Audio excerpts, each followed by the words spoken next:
하나님 말씀은 히브리서 5장 12절부터 6장 8절의 말씀입니다. 봉독해 드립니다. 때가 오러므로 너희가 마땅히 선생이 될 터인데 너희가 다시 하나님의 말씀의 초보가 무엇인지 누구에게 가르침을 받아야 할 것이니 젖이나 먹고 단단한 식물을 못 먹을 자가 되었도다. 대저 젖을 먹는 자마다 어린아이니 의의 말씀을 경험하지 못한 자여 단단한 식물은 장성한 자의 것이니 저희는 지각을 사용함으로 연단을 받아 선악을 분별하는 자들이니라. 그러므로 우리가 그리스도도의 초보를 버리고 죽은 행실을 회개함과 하나님께 대한 신앙과 세례들과 안수와 죽은 자의 부활과 영원한 심판에 관한 교훈의 털을 다시 닦지 말고 완전한 데 나아갈지니라. 하나님께서 허락하시면 우리가 이것을 하리라. 한번 비침을 얻고 하늘의 은사를 맛보고 성령에 참여한 바 되고 하나님의 선한 말씀과 내세의 능력을 맛보고 타락한 자들은 다시 새롭게 하여 회개케 할 수 없나니 이는 자기가 하나님의 아들을 다시 십자가에 못 박아 현재의 욕을 보임이라. 땅이 그 위에 자주 내리는 비를 흡수하여 밭가는 자들의 쓰기에 합당한 채소를 내면 하나님께 복을 받고 만일 가시와 엉겅퀴를 내면 버림을 당하고 저주함에 가까워 그 마지막은 불사름이 되리라. 아멘. 기도하겠습니다. 하나님 은혜와 사랑과 복주심 감사합니다. 이 시간도 귀한 말씀을 통해서 하나님의 선하시고 기뻐하시며 온전하신 뜻이 무엇인가 분별하고 그 뜻대로 많은 영혼들을 복음과 은혜 속으로 인도하는 복된 삶 살아가게 하여 주옵소서. 모든 영광을 주님 받으시기 원하며 예수 그리스도 이름으로 감사하며 기도하옵나이다. 아멘. 히브리서의 모든 내용은 유대교로 돌아가야 된다고 하는 그런 꼬드김에 대해서 왜 예수 그리스도를 믿는 믿음 속에 머물러야 되는가를 설명해 주기 위해서 유대교와 예수 그리스도를 믿는 믿음에 대해서 비교하는 내용으로 쓰여진 것이 히브리서입니다. 그래서 히브리서의 모든 내용을 보면 1장은 천사와 비교하고 있고요.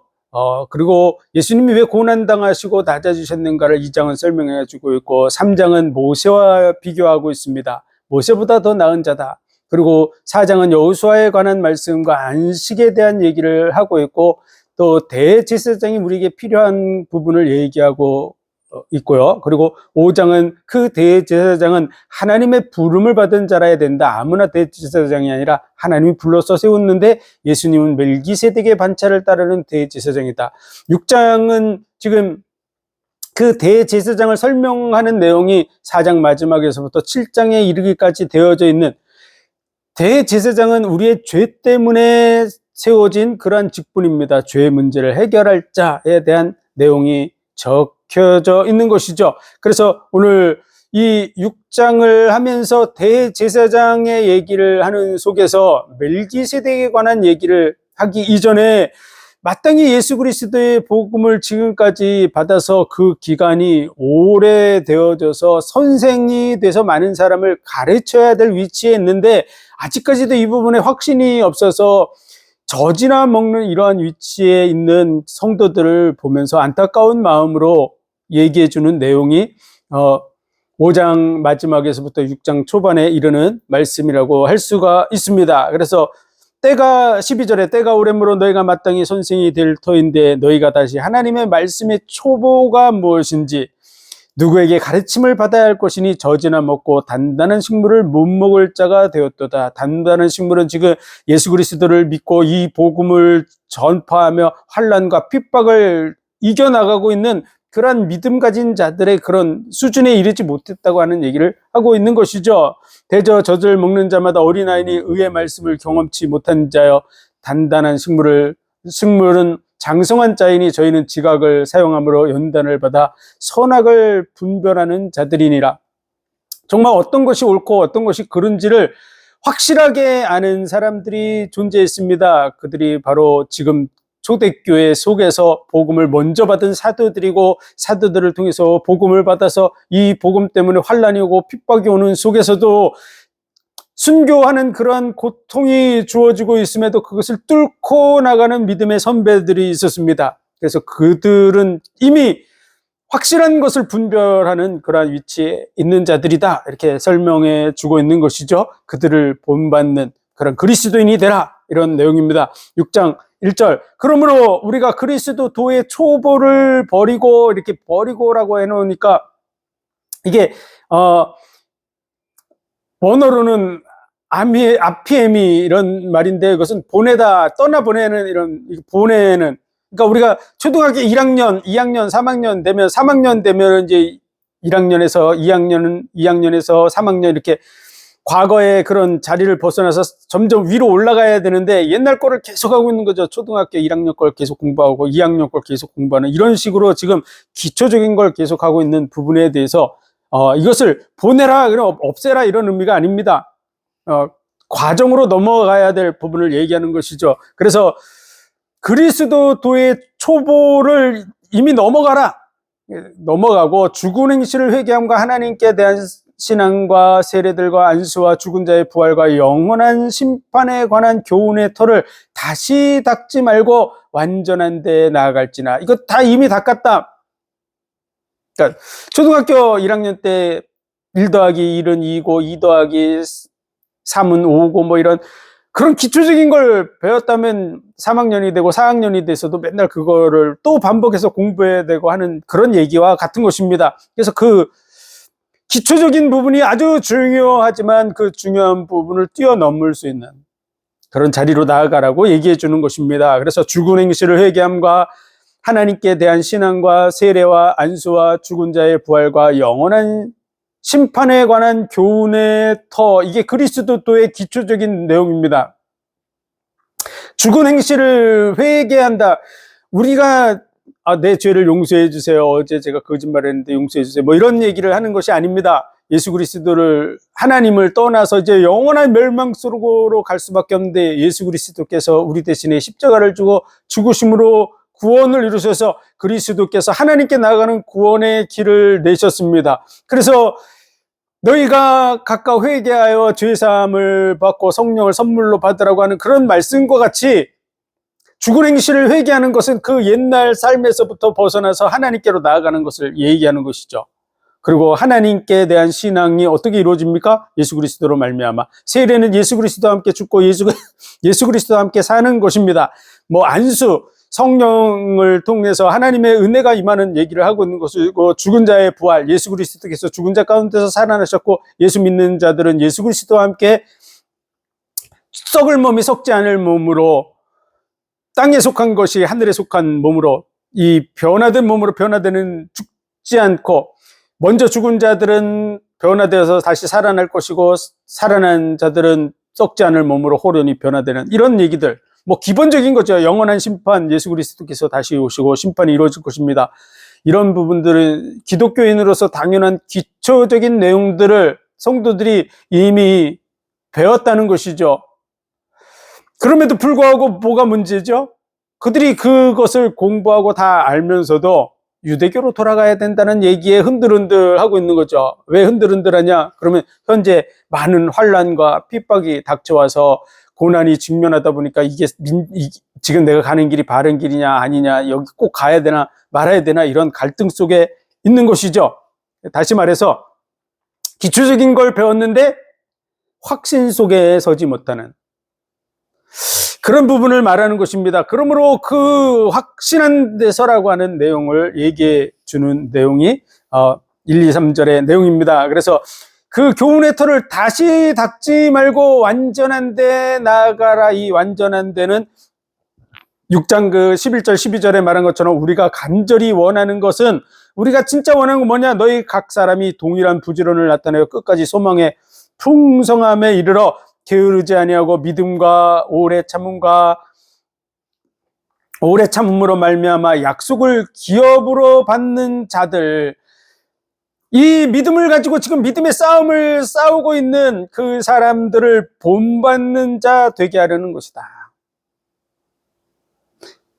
예수 그리스도를 믿음으로 말미암아 유대교에서 벗어나서 환난이 와도 핍박이 와도 그 어떤 문제가 와도 믿음과 오래 참음으로 끝까지 견디면서 이 복음을 전파하는 사람들이 있는데, 그들을 본받는 믿음, 확실한 믿음, 견고한 믿음 속에 서 있는 사람을 본받는 걸 원한다. 이렇게 써놓은 것이죠. 그래서 그 다시 닦지 말고 그 완전한 대로 나아가라, 그 확실한 믿음 가운데로 나아가라. 어떻게 지금 유대교로 돌아가야 된다고 하는 그 말에 흔들흔들할 수 있냐?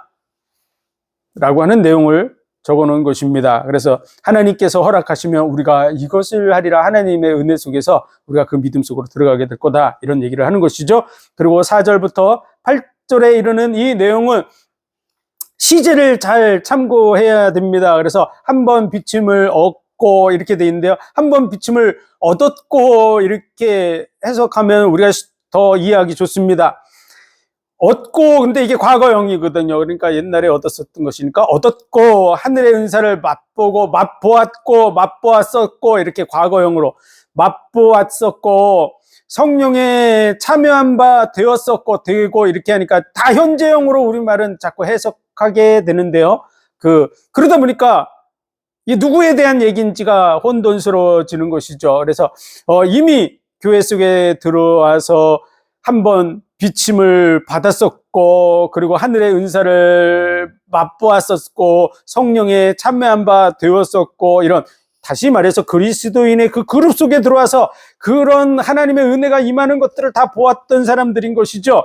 그럼에도 불구하고 하나님의 선한 말씀과 내세의 능력을 다 맛보았음에도 불구하고 타락한 자들, 타락했다고 하는 말은요, 이 말의 뜻이 옆으로 떨어졌다, 미끄러졌다, 이런 의미를 갖는 단어입니다. 그래서 죄를 범했다, 이런 내용이 아닙니다. 타락했다는 말이 미끄러졌다, 미끄러져 떨어졌다, 이런 의미죠. 그래서 예수 그리스도를 믿는 그 믿음의 그 속으로, 무리 속으로 다 들어와서 이런 기초적인 내용들을 같이 다 듣고 경험하고 그랬음에도 불구하고 예수 그리스도를 믿는 믿음에서 떠나서 유대교로 이미 돌아갔습니다. 왜 돌아갔을까요? 예수 그리스도를 믿는 이 믿음이 확실한 유일한 구원의 길이라고 하는 부분에 대한 믿음이 생기질 않은 것이죠. 그래서 유대교로 돌아갔다고 하는 것은 지금 히브리서에서 설명해 주고 있는 그런 내용들이 전혀 이해가 안 됐기 때문에, 천사보다 낫고 모세보다 낫고 여호수아보다 낫고 대제사장 아론보다 멜기세덱의 반차를 따르는 진정한 영원한 대제사장이고, 그리고 양과 염소의 피로 제사를 지내는 것이 구약의 유대교의 모습이라면 그건 예표였고 그것이 온전하게 할 수 없고, 자기 몸을 속죄 제물로 드린 예수 그리스도께서 실체가 되시고 그가 이 땅에서 제사장으로 있지 아니하고 하나님이 예비한 진정 참된 곳, 이 땅의 성소가 아니라 하늘에 있는 영원한 성소로 가신 예수 그리스도를 그 믿는 그 믿음 속에 있어야 될 것에 대한 확신이 없는 것이죠. 그래서 유대교로 돌아가야 된다는 말은 유대교적인 그런 과거에 행하던 그 예표에 불과한 것들을 또 행하고, 제사를 절기 때마다 지키고 절기를 지키고, 그리고 또 예수 그리스도께서 아직 안 왔다고 믿고 있는 그런 상태, 그리고 예수님의 그 십자가의 죽음을 일반적인 죽음, 부정한 것으로 여기고라고 하는 그런 표현이 10장에 있는데요. 그 표현은 일반적인 것을 얘기합니다. 모든 사람의 죽음과 같이 죽은 것이지, 이렇게 얘기하는 그러한 위치로 간 것이죠. 그래가지고 율법을 지켜야 구원 얻는다고 생각하고 그리로 돌아간 것입니다. 그러한 타락한 자들이라고 하는 것은 미끄러져서 떨어져서 나간 이런 얘기를 하는 것이죠. 믿음이 없어서. 그래서 그 예수 그리스도를 믿지 않는 그 상태로 돌아간, 예수 그리스도를 처음부터 믿지 못했던 것이죠. 확인이 안 됐으니까. 그래서 옛날 상태로 돌아간 그들에 대해서 다시 새롭게 회개케 할 수 없나니 이는 자기가 하나님의 아들을 다시 십자가에 못 박아 현재의 욕을 보임이라. 그것은 현재의 욕을 보였다, 이렇게 하니까 어떻게 욕 보이는 이런 부분이 있지만, 원어의 뜻은 거기에 대해서 악평을 하고 예수 믿는 건 잘못됐다, 이렇게 하고 있는 것이죠. 그러므로 말미암아 그들은 예수님께로 돌아올 수 없는 상태가 됐습니다. 예수 믿는 것이 틀렸다고 말할 뿐만 아니라 다른 사람들도 거기서 빠져나와야 된다고 말하는 수준에 있는 사람은 되돌릴 수 없는 상태로 돌아갔다, 라고 말하는 내용입니다. 그래서 땅이 그 위에 자주 내리는 비를 흡수하여 밭가는 자들의 쓰기에 합당한 채소를 내며 하나님께 복을 받고, 만일 가시와 엉겅퀴를 내면 버림을 당하고 저주함에 가까워 그 마지막은 불사름이 되리라 라고 말한 것이죠. 그래서 이 히브리서 6장 이 본문의 말씀이 많이 오해되고, 이 본문에 대해서 주석책에도 이런 부분이 난해 구절이다 이렇게까지 표기되어 있어서 많은 성도들이 이 말씀이 뭔지 확인을 하고 싶은데도 난해 구절로 돼서 제대로 설명된 내용이 없다 보니까 많은 궁금증 속에 빠져 있게 되는 그런 구절인데요. 이 구절뿐만 아니라 히브리서 10장의 말씀도 마찬가지입니다. 히브리서 10장 26절에서 29절의 말씀을 보면, 우리가 진리를 아는 지식을 받은 후 짐짓 죄를 범한 즉 다시 속죄하는 제사가 없고 오직 무서운 마음으로 심판을 기다리는 것과 대적하는 자를 소멸할 맹렬한 불만이 있으리라. 모세의 법을 폐한 자도 두세 증인을 인하여 불쌍히 여김을 받지 못했거든 하물며 하나님의 아들을 밟고 자기를 거룩하게 한 언약의 피를 부정한 것으로 여기고 은혜의 성령을 욕되게 하는 자의 당연히 받을 형벌이 얼마나 더 중하겠느냐 우리는 생각하라. 이렇게 말씀되어 있는 이 구절, 우리가 진리를 아는 지식을 받은 후, 그리고 예수 믿는 자들이 되었다 이런 말로 받아들이죠. 받은 후에, 이게 받은 후가 이제 과거형으로 되어 있는데, 짐짓 죄를 범한 즉, 짐짓 죄를 범한데 고의로 죄를 범한, 고의라는 뜻을 가지고 있습니다. 짐짓. 그래서 이 말을 통해서 고범죄를 지면은 다시 속죄하는 제사가 없다 이런 식으로 얘기해서, 우리가 그리스도인이 된 다음에 실수로 죄를 짓는 건 괜찮지만 고범죄, 고의로 다 알면서도 고의로 죄를 짓는 건 용서함을 받지 못한다 이런 부분으로 해석을 하는 부분 때문에, 그런 소리를 듣는 성도들이 마음이 철컥 내려앉아서 나는 구원받지 못할까 보다 이렇게 생각하는 사람들이 많이 생겨난 거죠. 더더구나 이 부분에 대해서 정확한 해석을 해주는 그런 부분들을 보면 도움이 되는데, 제대로 설명이 안 된 경우들이 많기 때문에 더 혼돈스럽고, 6장의 내용을 보니까 그 마지막은 불사름이 되리라, 지옥에 가겠구나 이렇게까지 해석이 되는 것이죠. 그러나 그렇지 않습니다. 이 본문의 내용은 짐짓 죄를 범한 즉, 우리가 진리를 아는 지식, 이 진리를 아는 지식은 바로 예수 그리스도를 믿는 믿음에 대한 얘기를 계속해서 쭉 해와서 10장에 이르기까지 9장에는 예수 그리스도의 제사, 한 번의 제사로 영원히 온전케 하셨다. 그래서 예수 그리스도를 믿는 자에게는 다시 죄를 위해 제사 드릴 필요가 없다 이런 말씀이 다 기록된 후에 돼 있는 것이거든요. 그래서 예수 그리스도를 통한 완전한 속죄의 그 은혜 속에 들어와 있는 상태 속에서 지금 이 10장에 이 내용이 기록되어 있는 것이죠. 우리가 아는 진리의 지식을 받은 후 예수 그리스도를 통한 구원, 대속의 의미, 속죄의 의미 이런 걸 다 알면서도 짐짓 이것을 저버리고, 고의적으로 이 복음의 은혜를 저버리고 떠나가는 상태를 말합니다. 이 하마르티아라고 하는 것은 아까 얘기한 타락한 자들은 미끄러졌다 그러면, 이 하마르티아는 빗나갔다는 뜻입니다. 관역에서 빗나갔다는 뜻. 그래서 하나님 앞에 죄를 범하는, 하나님을 떠나가는 상태를 얘기하는 것이죠. 그래서 이 복음의 진리에서부터 떠나가면 속죄하는 제사가 없고 이렇게 되는데, 원어에는요 속죄라고, 우리말에는 속죄, 그러니까 죄를 속하는 이렇게 되어져 있지만, 원어는 그냥 단순히 죄들이라는 단어입니다. 하마르티온이라고 하는 말로 죄들에 대해서 제사가 없고 이렇게 표현되어 있지만, 원어의 뜻은 희생 제물, 희생 이런 의미입니다. 그래서, 그리고 여기에 생략된 말이, 우리 번역에서 생략된 말이 있습니다. 그게 아폴레이 페타이라고 하는 말인데요. 남겨진, 내버려둔, 뒤에 남은 이런 의미입니다. 그래서 죄에 대해서 남은, 또 남아있는 재물이 없다 이런 말이죠. 예수님이 희생제물로 되셨는데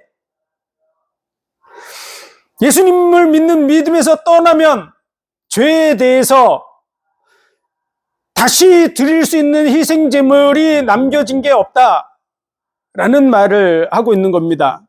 예수 그리스도만이 진정한 속죄의 제물이고 그 예수 그리스도를 제외한 다른 죄를 속할 수 있는 제물이 존재하지 않는다 라는 내용이 원어적인 해석입니다. 그래서 예수 그리스도를 믿는 이 믿음을 떠나면 다시 속죄할 수 있는 제물 자체가 존재하지 않기 때문에 죄를 다시 자기가 짊어져야 되는 것이죠. 그래서 오직 무서운 마음으로 죄에 대한 심판을 기다리는 것이죠. 그리고 대적하는 자를 소멸한 맹렬한 불만이 있으리라. 이 복음을 이루신 예수 그리스도를 대적함으로 인해서 결국은 영원한 심판에 이 지옥의 형벌 속으로 들어갈 수밖에 없다는 것이죠. 그래서 모세의 법을 폐한 자도 두세 증인을 인하여 불쌍히 여김을 받지 못했거든. 이 율법이죠. 하물며 하나님의 아들을 밟고 자기를 거룩하게 한 언약의 피를 부정한 것으로 여기고 하나님의 아들의 이 복음을 짓밟는 것입니다. 인정하지 않는 것이죠. 그리고 그 언약의 피를 일반적인 피, 부정한 것으로라고 이렇게 해석을 해놓으니까 뭐 더 어렵다 이렇게도 해석할 수 있겠지만 이 원어의 뜻은 일반적인 뭐 이런 말입니다. 그래서 다른 사람의 피하고 똑같이 생각하는 거죠. 예수님의 죽음을 메시아로서의 죽음으로 인정하지 않고 그냥 자기 죄 때문에 죽은 것이다 이런 식으로 하는 수준의 각오 바른 것이죠. 다시 말해서 예수님을 메시아로 인정 안 하는, 그리고 은혜의 성령을 욕되게 이것을 비난하고 비방하고 모욕하고 그게 무슨 성령이야 귀신의 역사지 뭐 이런 말이라고도 할 수 있겠죠. 뭐 당시에도 있었습니다. 예수님께서 귀신을 쫓아내니까 벙어리 된 그 귀신을 쫓아내니까 바리새인들이 바알세부를 지폈다 뭐 이런 식으로 얘기해서 예수님께서 내가 성령을 힘입어서 귀신을 쫓아내는 것이면 하나님의 나라가 너희에게 이미 임하였느니라. 그리고 성령을 모독한 자는 오는 세상에서도 구원함을 얻지 못한다는 그런 내용을 하고 있는 것이죠. 다시 말해서 우리가 구원을 얻는 것은 예수 그리스도를 믿음으로 말미암아 주어지는데 믿는 그 순간에 성령이 우리에게 임하게 됩니다. 그 성령, 그 거룩한 성령의 임함을 거부하고 인정하지 않는 그런 얘기를 하는 것이죠. 그래서 하나님의 성령의 역사 속에서 이 사람들에게 구원이 이루어졌구나. 예수 그리스도의 피가 메시아로서의 죽음이었구나. 이 예수 그리스도가 말씀이 육신이 되어서 오신 참 하나님이시구나. 이런 걸 인정하고 받아들이는 사람이 믿음의 사람이라면 그것을 싸그리 다 부정하는 그런 상태에 있는 사람은 구원함을 받을 수 없고 결국은 기다리는 게 맹렬한 불만이 있고 또 그것을 짓밟고 훼손시키는 이 그리스도의 복음을 듣고 돌아오려는 자들을 유대교로 돌아가야 된다라고 말하는 이 미혹하는 영들에게 있어서는 더 많은 심각한 형벌이 있을 것을 말해주고 있는 것이죠. 그래서 여기서도 이 시제들이 과거형으로 욕되게 하는 자의 이게 과거형으로 부정한 것으로 여기고 이게 과거형으로 다 된 게 이 6장의 말씀과 같이 예수 그리스도 떠나간 그들은 구원함을 받지 못한다고 하는 얘기를 또한 얘기해 주는 것입니다. 이 말씀과 더불어서 영혼들을 많이 미혹하고 흔들리게 하는 그런 구절 중에 하나가 베드로 후서의 말씀입니다. 베드로 후서 2장에 2장 20절부터 22절에 보면 만일 우리가 우리 주 예수 그리스도를 알므로 세상의 더러움을 피한 후에 다시 그 중에 얽매이고 지면 그 나중 형편이 처음보다 더 심하리니 의의 도를 안 후에 받은 거룩한 명령을 저버리는 것보다 알지 못하는 것이 도리어 저희에게 나으니라. 참속담에 이르기를 개가 그 토하였던 곳에 돌아가고 돼지가 씻었다가 더러운 구덩이에 도로 누웠다는 말이 저에게 응하였도다. 이 구절만 뚝 잘라서 만일 저희가 우리 주 대신 구주 예수 그리스도를 알므로 세상의 더러움을 피한 후에 다시 그 중에 얽매이고 지면 그 나중 형편이 처음보다 더 심하리니. 그래서 예수 그리스도를 알고 나서도 또 죄를 지면은 그 형편이 더 심해지고, 그리고 알지 못하는 것이 더 낫고, 개가 그 토하였던 것으로 돌아간 것 같이 그런 상태다, 이렇게 해석을 해버리니까 그런 것처럼 보이는 것이죠. 그런데 그래서 우리 많은 그리스도인 된 사람들이 자기가 해결할 수 없는 그런 문제들에 대해서 반복해서 자기도 모르게 짓는 죄들이 다 있습니다. 사람들마다 그 핸디캡이라고 하는 그런 부분이 있습니다. 아킬레스 건이라고 표현하는 그런 약점과 같은 부분들이 누구나 다 있습니다. 한 사람도 실제로는 없는 사람이 없습니다. 그것이 적은 사람도 있고 많은 사람도 있고 그럴 뿐이죠. 그러다 보니까 남들은 모르는데 자기는 자기 자신을 아는 것이죠. 그래서 자기를 비춰보면 이 말씀에 딱 걸리는 것입니다. 특히나 이단들이 와서 이런 말씀으로 속일 때 많은 사람들은 흔들릴 수밖에 없는 것이죠. 그리고 정말 경건하다고 말하는 사람이 와가지고 또 이런 얘기를 하면 또 헷갈리게 되는 이런 부분이 되는데, 실제로는 우리의 의는 더러운 옷과 같다. 그래서 경건한 것 같아도 사실은 다 똑같습니다. 대동소이. 많은 부분 거의 비슷하고 조금씩 다른 그런 수준밖에 안 되는 거죠. 인간은. 왜 그렇습니까? 다 연약한 거죠. 바늘로 찔러서 안 아픈 사람 한 사람도 없습니다. 아무리 거룩한 척해도 바늘로 찔르면 똑같이 아픕니다. 하나도 안 아픈 표정을 줘도 아픈 건 아픈 것이죠. 표정만 그렇게 할 뿐이죠. 사람들에게 속이는. 그래서 결국은 똑같습니다. 그런 사람들이 와가지고 이런 얘기를 하면, 저 사람은 진짜 거룩한 것 같고 나는 그 악한 모습을 안 보였어도 나는 스스로 볼 때 더럽고 타락한 자 같고 이렇게 보이는 것이죠. 그런데 이 본문의 말씀을 요 구절만 또 끊어서 설명했기 때문에 그렇습니다. 이들에 대한 말씀의 근원적인 얘기는요, 2장 1절서부터 기록되어 있습니다. 2장 1절에 보면, 베드로후서 2장 1절에 보면, 그러나 민간에 또한 거짓 선지자들이 일어났느니, 거짓 선지자들이 어떤 사람이냐면요, 이와 같이 너희 중에도 거짓 선생들이 있으리라. 저희는 멸망케 할 이단을 가만히 끌어들이고, 이단의 얘기를 듣는 자들이고요. 그 거짓 선생들은. 그리고 자기를 사신 줄을 부인하는 임박한 멸망을 스스로 취하는 자들이다. 그런 사람들이 예수 그리스도를 믿는다고 해서 교회 속에 들어와서 열심히 신앙생활을 하는 사람들을 속이고 꼬드기는 경우가 그 시대에 있었던 것입니다. 그런데 오늘날 시대에도 그런 사람이 많이 있습니다. 우리 주변에도 많은 그 멸망케 할 이단에 속한 자들이 많이 있는 것이죠. 그래서 그런 사람들이 교회 속에 들어와서 영혼들을 속여서 예수 그리스도를 부인하게 만들 뿐만 아니라 예수 그리스도를 떠나가게 만들고 또 범죄하는 그런 범죄에 같이 동참시키고 하는 그런 내용입니다. 그래서 그들은 자기들을 사신 주 그랬는데요. 이단인데 이단도 샀습니까? 이렇게 묻는 사람이 있을 수 있습니다. 이단뿐만 아니라 온 세상의 사람들을 다 값주셨습니다. 그 온 세상 사람들은요, 아담으로부터 예수 그리스도 때까지, 그리고 예수 그리스도의 그 시대부터 우리에게 이르는 이 시대까지, 그리고 아직도 태어나지 않은 모든 사람들의 죄값을 지불했는데, 다시 말해서 그것이 생명값을 지불한 것입니다. 온 인류의 생명값을 다 지불하신 것이요. 죄값이 사망인데 생명을 내어줘야 되는 것이죠. 그 생명값이 지불된 것입니다. 이단은 당연한 것이죠. 이단도 사람이기 때문에 그들의 죄, 그들을 사신 것이 맞는데 그들을 부인하는 것이죠. 예수 그리스도를 부인하는 자들입니다. 자기를 사신 줄을 부인하는, 믿지 않는 모든 사람들도 사실은 사신 줄을 부인하는 자들이죠. 그래서 그런 상태에 있는 그들을 따르고 있는 사람들입니다. 여럿이 저희 호색하는 것을 쫓으리니 이로 인하여 진리의 도가 회방을 받을 것이요.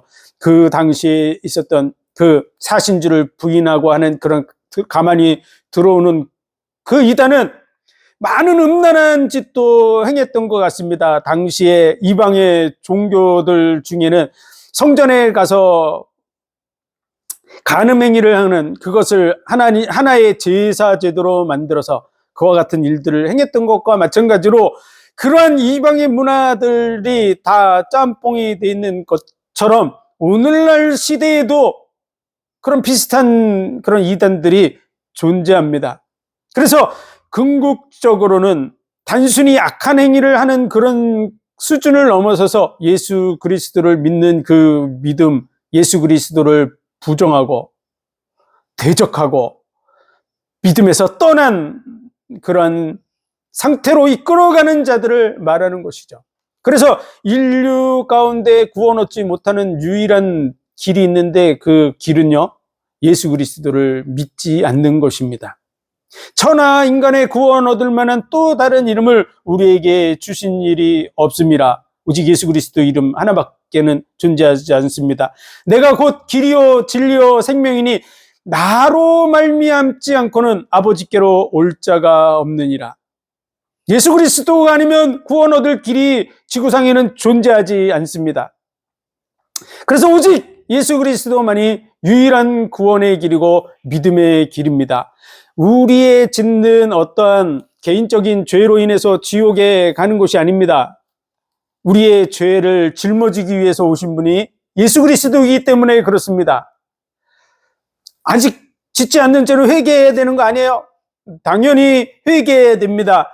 그 회개라고 하는 단어가 두 가지 용례로 쓰여졌습니다. 하나는 하나님을 떠나가 있는 자들, 예수 그리스도를 믿지 않아서 하나님을 떠나 있는 자들, 이방인이든지 불신자든지 다른 우상을 숭배하고 있는 자든지 그런 사람들이 하나님께로 돌아오는 그 회개를 첫 번째 얘기로 쓰고 있습니다. 그 회개는 일회적입니다. 구원에 이르는 회개는 딱 일회적입니다. 그 이례적인 회개가 이루어지는 그 순간에 성령이 우리에게 임하게 됩니다. 그래서 보혜사 성령이 우리 속에 들어와서 우리가 그 성령으로 말미암아 양자의 영을 받음으로 말미암아 하나님을 아바 아버지라고 부르짖게 되고 그 성령은 보증이 되어서 우리가 자녀인 것을 증거해 주는 그러한 상태가 되는 것입니다. 그래서 한번 자녀가 되면 영원한 자녀가 되는데 그것은 우리에게서 이루어진 것이 아니라 하나님으로부터 이루어진 것입니다. 그래서 일회적입니다.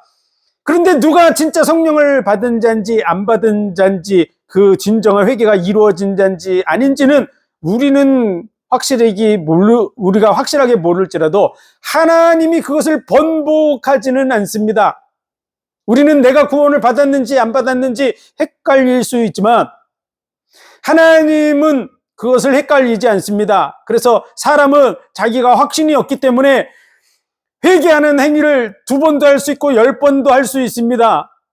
왜냐하면 내가 확인이 안 되니까 자꾸 반복해서 하는 것이죠. 하나님 나를 용서해 주세요. 나 이제 예수만 믿고 살겠습니다. 이렇게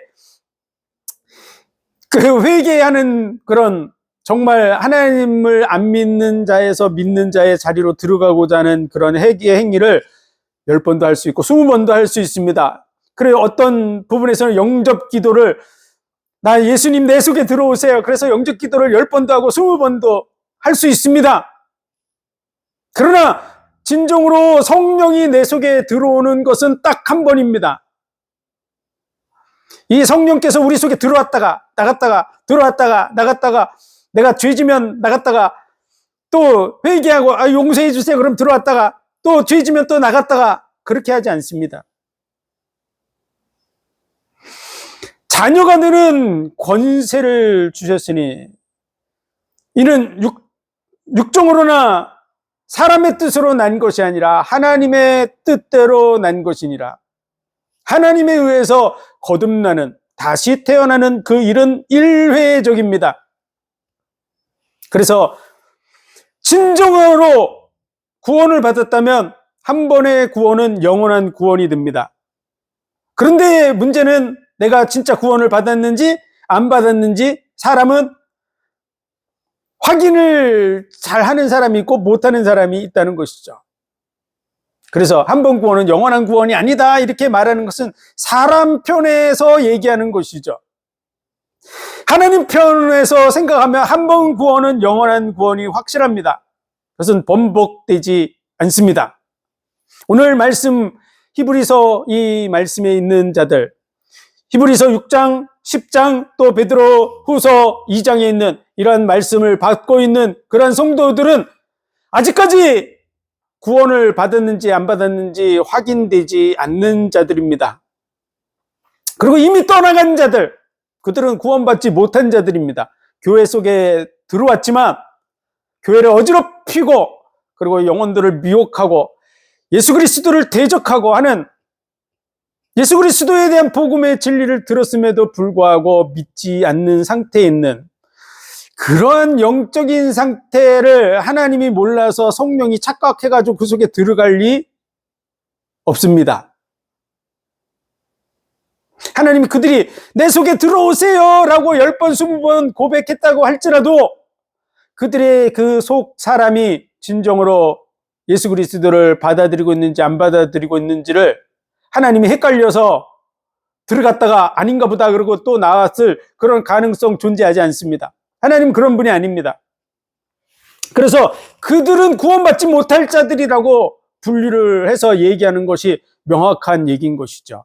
그리고 이제 지금 교회 안에 있어요. 시간이 오래됐어요. 기초적인 것도 다 알아요. 근데도 아직도 확신이 없어서 흔들흔들하고 있는 그런 사람들이 성령이 임했는지 안 임했는지 우리는 분별할 수 없습니다. 그러나 정말 예수 그리스도가 예수 구주 되시고 그 십자가의 피가 나를 위해서 죽은 대속의 희생의 피였다라고 하는 것을 인정하는 사람은 그것을 뛰어넘습니다. 그래서 진정한 믿음을 가진 사람은 자기도 압니다. 그러한 사람들의 어떤 연약하고 부족한 잘못된 부분에 대해서 용서받습니다. 어디에 그런 내용이 나와 있을까요? 네, 나와 있습니다. 베드로도 용서받았죠. 베드로가 갈라디아에서 보면 그를 바울이 책망한 내용이 나옵니다. 왜냐하면 이방인들과 함께 먹다가 유대인들이 오므로 인해서 외식함으로 하는 그런 부분에 대해서 책망을 받은 그러한 일이 있습니다. 그런 부분도 있지만 바울 자신도 로마서 7장에서 이미 6장에서 그리스도와 함께 이미 죽은 자고 그리스도와 함께 산 자고 또 남편이 죽으면 그 법에서 자유하는 것 같이 나도 자유자다라는 내용을 다 선포해놓고 그러나 나는 육신에 속하여 라고 말하면서 자신이 육신적으로 완전해지고자 했던 소망에서 하나님의 법을 행하려고 했는데 마음으로는 하나님의 법을 행하려고 하는데 육신으로는 죄의 법을 행하는 그런 부분을 통해서 오라 곤고한 자로다 이 사망의 몸에서 누가 나를 건져내려 하는 자신의 그 연약한 부분 안 되어지는 부분에 대한 고백을 하는 것을 볼 수 있습니다. 그렇다고 바울이 버림받은 자가 되나요? 그렇지 않습니다. 우리가 예수 그리스도를 믿으면서도 연약한 부분을 가지고 갑니다. 언제까지 가지고 갈까요? 로마서 8장에 보면 성령의 처음 익은 열매를 받은 우리까지도 속으로 탄식하며 양자될 것 우리 몸의 구속을 기다리느니라 이렇게 말하는 것이죠. 우리 몸이 완전해지는 때가 있습니다. 언제일까요? 예수님이 재림하실 때. 죽은 자가 변화된 몸을 입고 그리고 살아남은 자도 호련히 변화돼서 완전한 썩지 않고 쇠하지 않는 그 몸을 입을 때 그때 우리는 완전한 자리에 나아갈 수 있습니다. 그때까지 우리도 기다리고 있다. 잘 안 되기 때문에 탄식하는 것이죠. 잘 되는데 탄식하는 사람이 누가 있습니까? 열심히 일을 하는데 너무너무 잘 돼요. 그랬더니 탄식을 하고 그렇게 하는 사람 아무도 없습니다. 막 열심히 하는데도 잘 안 돼요. 10번 했는데도 안 되고 20번 했는데 안 되고 그러면 탄식하죠. 그런 것처럼 바울은 자신이 안 되는 부분 때문에 탄식하는 모습을 7장에서 보여주고 있는 것이죠. 그러면서 8장에 그리스도 예수 안에 있는 자는 결코 정죄함이 없다. 생명의 성령의 법이 죄와 사망의 법에서 너를 해방하였음이라 이렇게 시작하고 있는 거죠. 그리고 우리가 육신이 연약해서 할 수 없는 것을 하나님이 하시는데 그 아들 예수 그리스도를 죄 있는 모양으로 보내서 우리의 죄를 담당하게 하셨기 때문이다. 그렇기 때문에 우리의 결코 정죄함이 없다고 설명해 주는 내용이 8장 초반절에 나와 있는 것이죠. 그래서 우리는 성경을 잘 알면 확실하게 이해하고 다른 사람들에게 확실한 얘기를 해줄 수 있습니다. 그래서 이러한 말씀들을 가지고서 히브리서 이 6장의 말씀을 가지고 한번 비춤을 받고 하늘의 은사를 맛보고 성령에 참여한 바 되고 하나님의 선한 말씀과 내세의 능력을 맛보고 타락한 자들에 대해서 나구나 이렇게 생각하는 순간 마귀가 유혹하는 타켓이 딱 됩니다. 나가 아닙니다.